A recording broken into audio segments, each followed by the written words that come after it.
Hey everyone, welcome back to my YouTube channel. तो कैसे हैं आप लोग?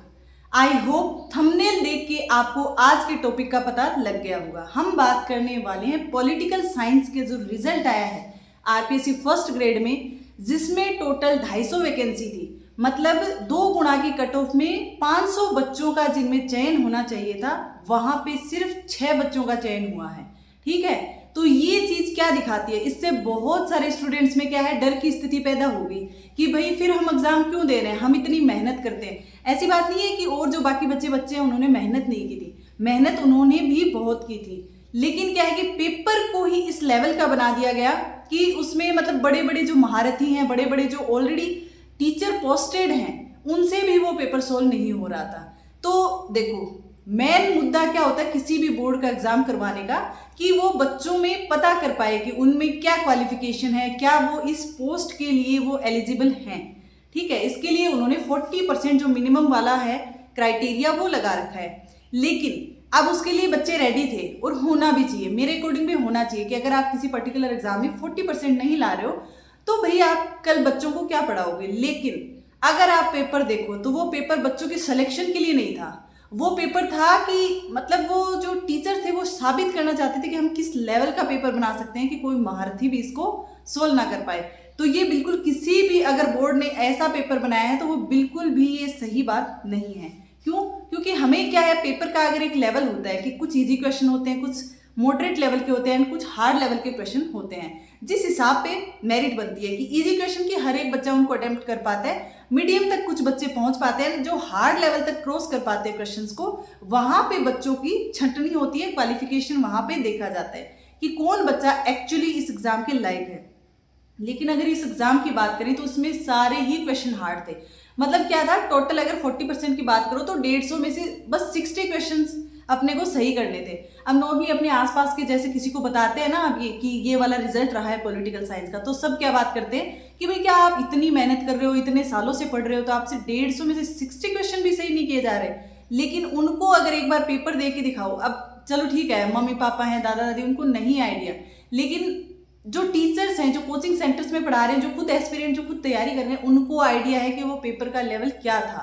उसमें से 60% भी बच्चे बिल्कुल नहीं कर पा रहे थे। ठीक है, उसमें क्यों?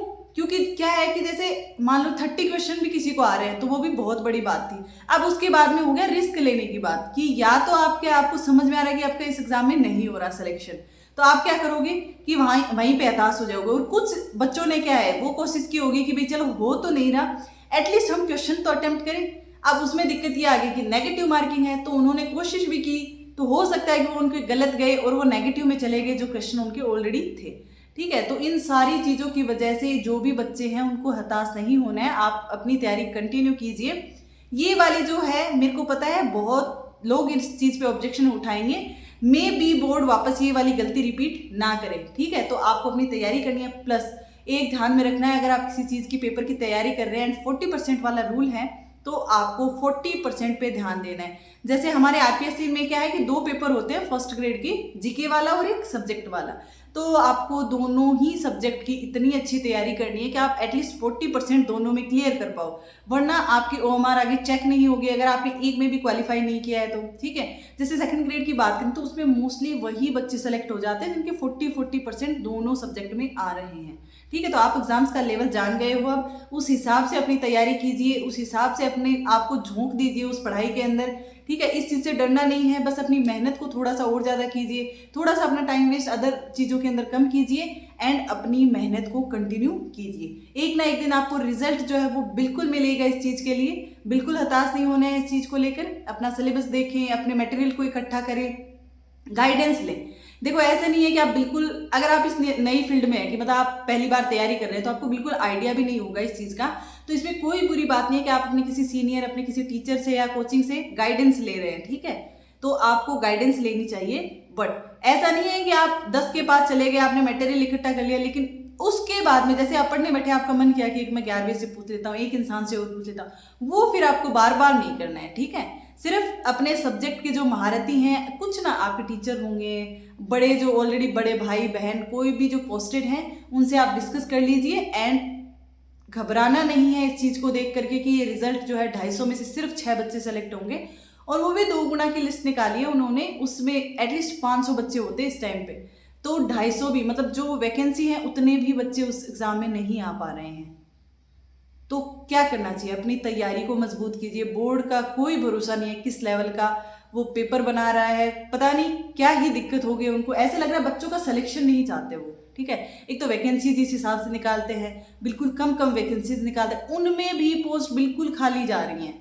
तो फिर कल को गवर्नमेंट स्कूल में पढ़ाएगा कौन? अगर जैसे 250 पोस्ट थी, हमें भी पता है कि पोस्ट और भी ज़्यादा वैकेंट होती है, वो आगे के लिए बचा के रखते हैं, लेकिन उनमें भी अगर 6 बच्चों को सेलेक्ट किया है तो वो जो स्कूलें हैं जिनमें, जो कॉलेजेस हैं जिनमें वो वैकेंट रहती हैं सीटें, उनमें बच्चों को पढ़ाएगा कौन?